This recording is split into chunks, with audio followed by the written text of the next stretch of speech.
pido al equipo que nos grabe, querida Lina, yo quiero también escuchar tu comentario, puesto que tú has sido corresponsal acá en Estados Unidos durante mucho tiempo, estuviste mucho tiempo allá en Washington, D.C., eres una de las personas de las periodistas que más ha cubierto, pues, y criticado la gestión de Donald Trump. Ahora Donald Trump enfrenta una acusación formal, bueno, no una, 34 acusaciones formales relacionadas a delitos de fraude. Esto, pues vamos, en cuanto a la supuesta, a los supuestos sobornos que pagó a 3 personas, especialmente a una actriz del cine para adultos, mediante su abogado Michael Cohen, y con lo que podría pues enfrentar consecuencias penales. Por una parte, se plantea que esto le ayuda muchísimo a Trump en cuanto a su popularidad, que podría sacar la carta a Hitler, ¿no? Incluso si llegara a pisar la cárcel sería muy bueno para él, que no tendríamos ya presidente Trump, tendríamos primero canciller Trump y luego Führer Trump, ¿no? Pero algunos dicen que en todo caso podría ser negativo para sus intenciones a futuro en cuanto a la reelección. El mismo presidente López Obrador ayer aseguró que no le gustaba lo que le estaban haciendo a Trump y hizo un llamado al pueblo de Estados Unidos a que confíen en lo que decida la gente. ¿Qué opinas de esto, querida Lina? Pues mira, yo creo que ahí el tema de Trump es muy, muy específico y también muy, pues importante, obviamente, ¿no? En la vida de todos nuestros países, lamentablemente, el hecho de que exista la hegemonía estadounidense nos tiene que mantener al tanto de lo que ocurre en estos países. Donald Trump lo que ha hecho es lograr materializar ese descontento que se había tenido en Estados Unidos durante muchos años con el establishment, ¿no?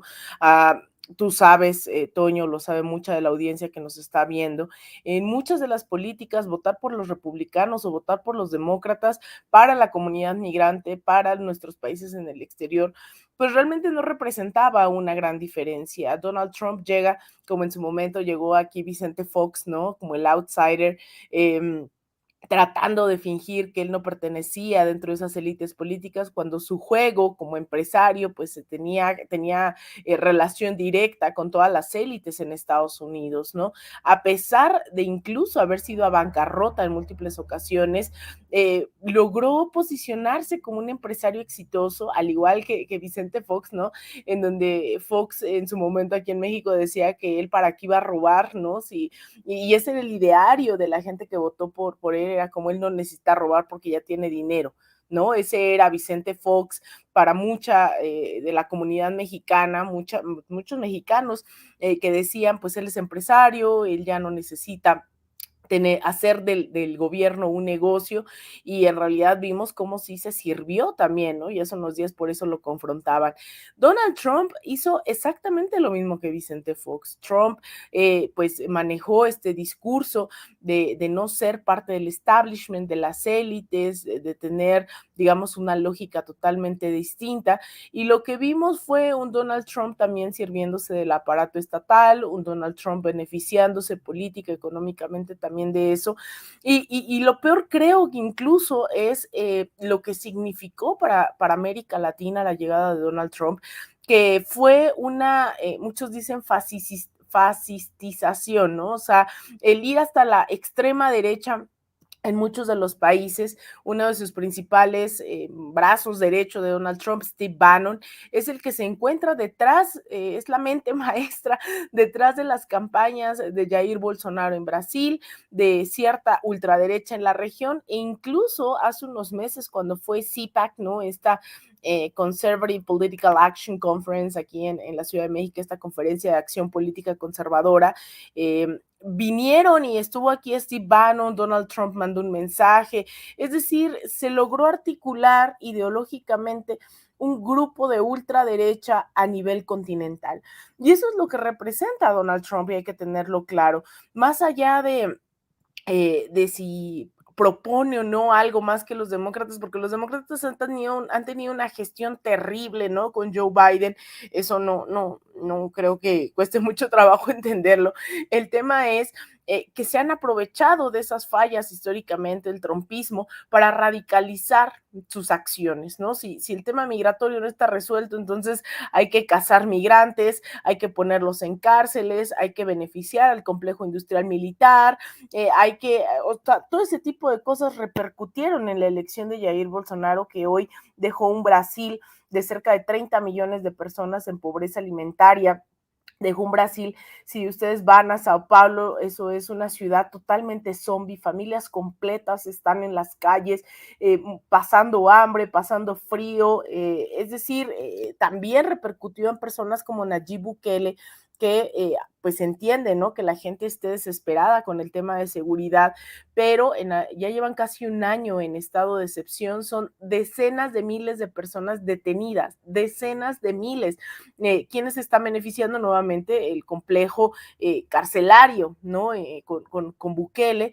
Entonces todo eso va repercutiendo en los Javier Milei en Argentina, incluso aquí en México lo que vimos fue que ni siquiera el trumpismo está ligado al panismo, sino un sector totalmente neonazi. Aquí, quien estuvo participando en esta conferencia de hace unos meses, fueron personas acusadas de abuso sexual, de delitos, ¿no? Que estuvieron ahí diciendo, pues el PAN no nos representa porque es una bola de tarados, ¿no? Que no saben qué hacer ni cómo hacer bien las cosas, necesitamos realmente una ultraderecha. Entonces, eso es preocupante.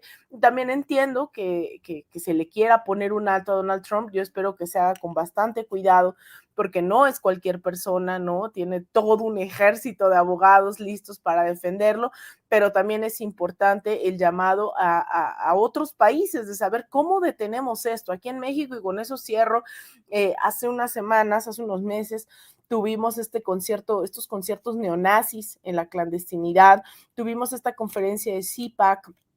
También quienes son de aquí de la Ciudad de México sabrán que hay un multiforo, ¿no? Que es referente cultural de las izquierdas, que es el multiforo Alicia. Les fueron a pintar suásticas, fueron a golpear a un compañero que es gestor cultural, Víctor García Zapata, diciendo, por tu culpa nos están cancelando nuestros conciertos neonazis.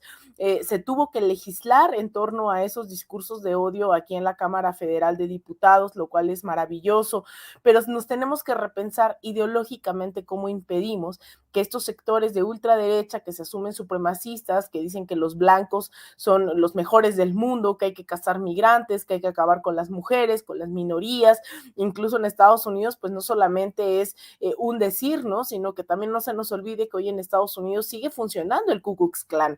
O sea, eso que nos dijeron de la guerra civil, eso que nos pintaron hace décadas, sigue operando. El hate map, ¿no? El mapa del odio del Southern Poverty Law Center, que es una institución de seguimiento, observatorio de derechos humanos creada justamente en esta lógica de visibilizar los discursos de odio, detectaba cerca de 80 organizaciones de odio abiertamente existiendo en Estados Unidos, al menos hace año y medio que revisé este mapa.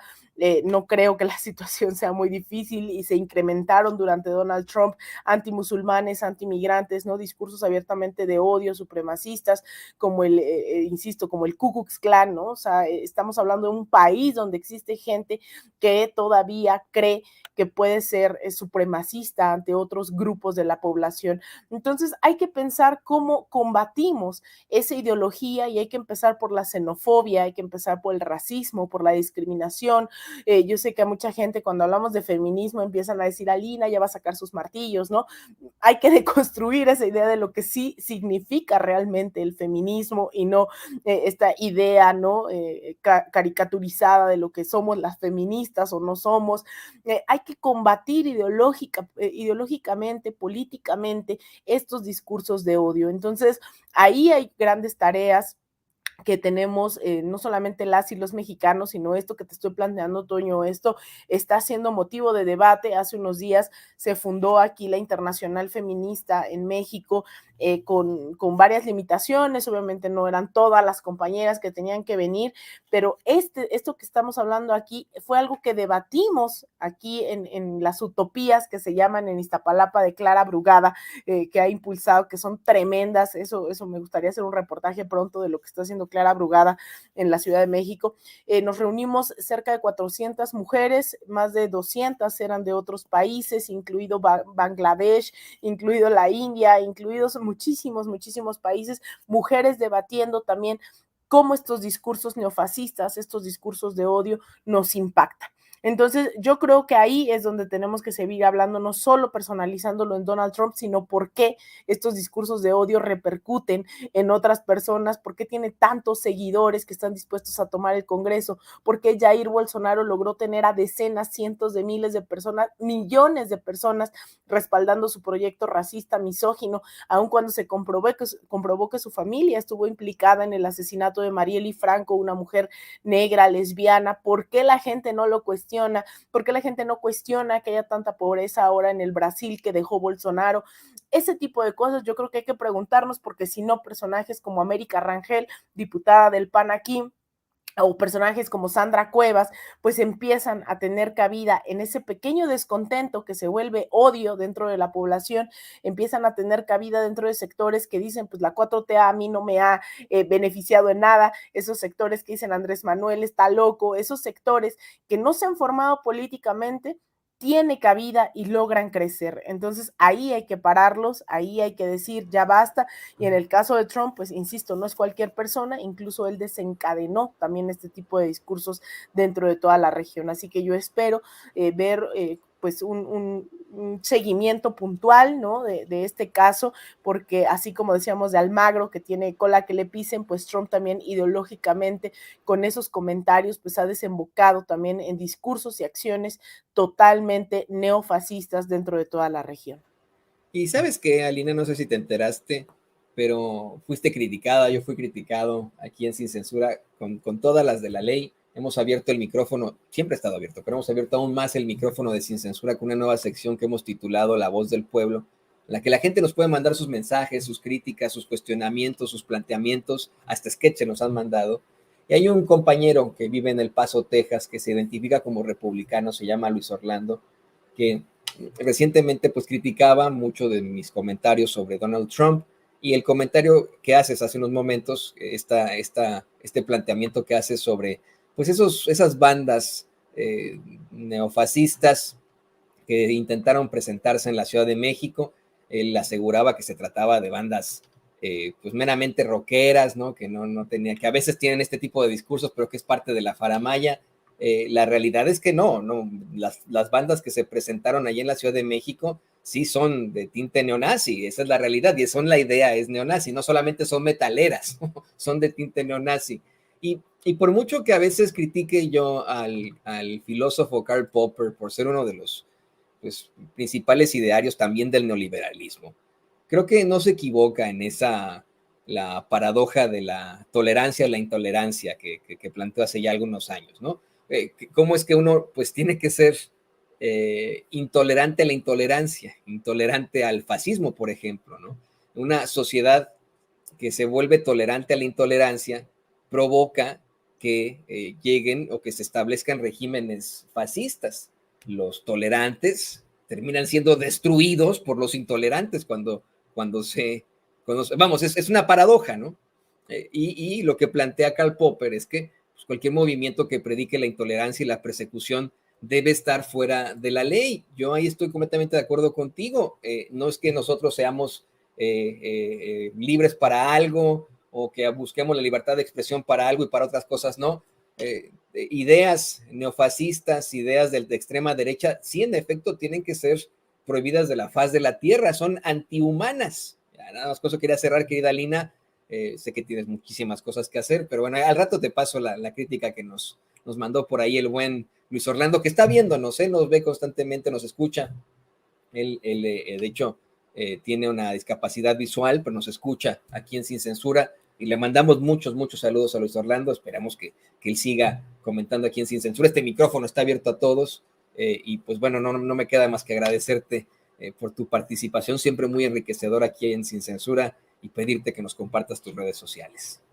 Muchísimas gracias, Toño. Pues en realidad yo quisiera cerrar con dos comentarios que veo ahí de nuestros seguidores. Uno de ellos dice: los demócratas financian a los Antifa y los BLM, ¿no? Black Lives Matter. Eso primero, pues yo no sé si los demócratas los financian, pero es claro que no vamos a desacreditar a un movimiento como los Antifa, que justamente surge del antifascismo, ¿no? Es toda una lógica internacional de pues de combatir el fascismo, y que se le ha criminalizado tanto CNN como Fox News como MSNBC, todos estos medios diciendo que son gente que se dedican solamente a romper vidrios, que se dedican solamente a atacar, ¿no?, a los negocios, o sea, en una lógica muy de, oh, pobrecitos, que alguien quiere pensar en el Starbucks. Yo no estoy llamando a que rompan Starbucks, pero lo que sí estoy diciendo es que el antifascismo tiene una lógica que es combatir a estos sectores que están en contra de las mujeres, en contra de las minorías.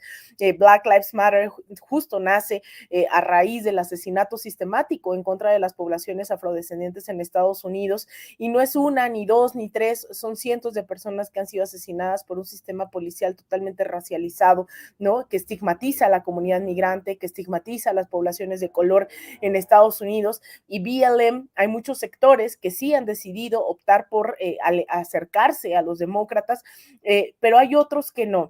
Y hay otros movimientos sociales en Estados Unidos que existen y que hay que visibilizarlos. De hecho, hay partidos abiertamente socialistas, y no solo me refiero al DSA, a los socialistas demócratas de América, ¿no?, de Estados Unidos, sino también, por ejemplo, el Partido por el Socialismo y la Liberación, que las últimas elecciones en Estados Unidos, con una agenda abiertamente anticapitalista, antiimperialista, condenando el bloqueo en Venezuela, en Cuba, en Irán, condenando la guerra en Ucrania, condenando, ¿no?, las guerras del capital, tuvieron miles de votos en Estados Unidos. Entonces, no todo es los demócratas y los republicanos, y eso hay que también irlo sacando de nuestra mente, porque ese bipartidismo es justamente en el que quieren que nos metamos los medios de comunicación, tratando de legitimar tanto las porquerías que hacen los demócratas como los que hacen los republicanos.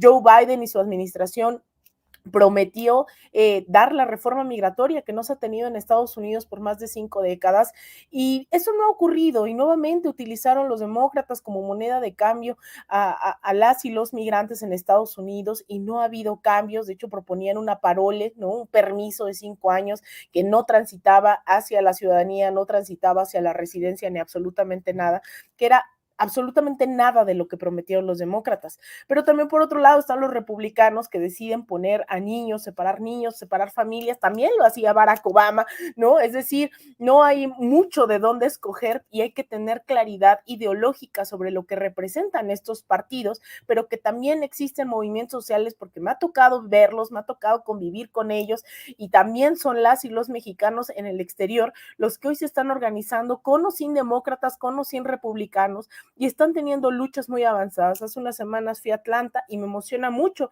ver que muchos y muchas de nuestras mexicanas no solo se están formando políticamente, sino están actuando en temas muy específicos en la agenda de Georgia. Entonces, eso creo que es importante. No hay que criminalizar y estigmatizar a grupos antifascistas, a grupos como BLM, que tienen una razón de ser. Entonces, ahí, por un lado, y la otra ya está, estaban recomendando un libro, Toño, de Madeleine Albright, que se llama Fascista. Cuidado, Madeleine Albright fue justamente secretaria de Estado en Estados Unidos, y ella, en su momento, cuando le preguntaban si la guerra de Irak había valido la pena, ella decía, pues sí, ¿no? O sea, no le importaba la muerte de más de 40,000 civiles y demás. Así que hay que tener cuidado también con las recomendaciones de libros de fascistas hablando de fascismo. Entonces, pues eso, les mando un abrazo. Me pueden seguir en Twitter en @Alina Duarte-, en Instagram _Alina Duarte, en facebook.com/ Alina Duarte Periodista, y estaremos subiendo información, estaremos dando seguimiento al tema de la OEA, al tema, hay tantos temas hoy. Yo soy muy feliz, la agenda internacional Sí, antes no era tan bien vista, ¿no? No solo por la audiencia, sino en general en el proceso mexicano, y hoy hay tanto que debatir, así que yo muy feliz, querido Toño, de que me inviten, de que forme parte de este espacio, así que ya hablaremos de muchos otros temas pendientes en el tintero. Te mando un abrazo a ti, a toda la audiencia y al equipo de Sin Censura. Un abrazo. abrazo, querida Lina, y específicamente en estos días santos que casi no hay notas en México, es bueno poder ampliar un poco sobre las cuestiones internacionales. Yo por eso hacía también la aclaración sobre Karl Popper. Es muy buena la teoría que plantea con la paradoja de la tolerancia, pero el tipo pues, era un neoliberal de primera, ¿no? Que intolerante también en muchas situaciones, pero bueno, ese es otro tema. Y ya hablaremos de cómo se genera ese movimiento antifascista precisamente en Europa, con gente que se hartó de los neonazis y que les puso, y que en algún momento dijeron, sí, pues nos vamos a vestir como ustedes y les vamos a romper su mandarina en gajos, y les rompieron su mandarina en gajos porque es el pueblo que reacciona, ¿no? Pero ese es tema para otro momento. Yo te agradezco que te hayas conectado con nosotros. Nos vemos muy pronto, querida Lina. Claro que sí, te mando un abrazo a ti, a toda la audiencia y el equipo de Sin Censura, querido Toño. Ahí lo tiene usted, la queridísima Lina Duarte, corresponsal de Sin Censura, gran periodista y gran activista, luchadora por los derechos civiles del mundo, por los derechos fundamentales. Y a quien vi muy interesado en estos temas,